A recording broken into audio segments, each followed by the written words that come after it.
The terrain around the Curiosity rover is beginning to look very different.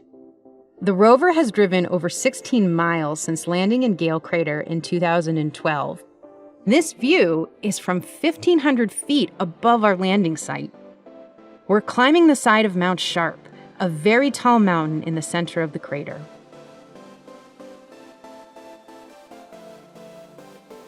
All of this dark material is Martian sand that's made up of broken bits of volcanic rock.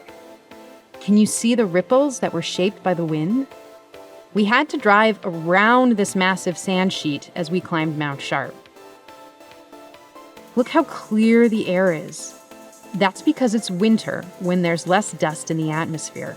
You can see all the way to the rim of Gale Crater, which is about 20 miles away. We spent the last several years investigating clay-rich rocks that formed in lakes.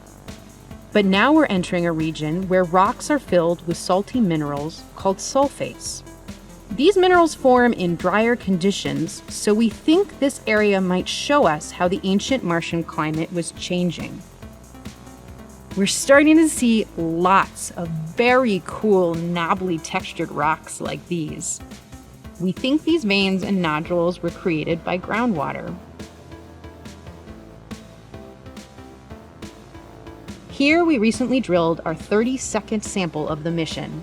By studying the chemicals and minerals in this rock, we can learn how the ancient environment was changing as we go from the clay region into the sulfate region. And these hills are different from anything we've seen on the lower mountain. They're rounded, unlike the ridges and mesas we've seen before. Now let's look ahead to where we're going. We'll soon be entering a narrow valley that should make for some amazing images.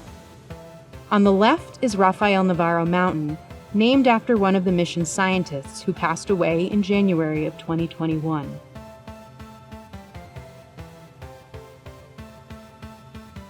This nearby hill is huge.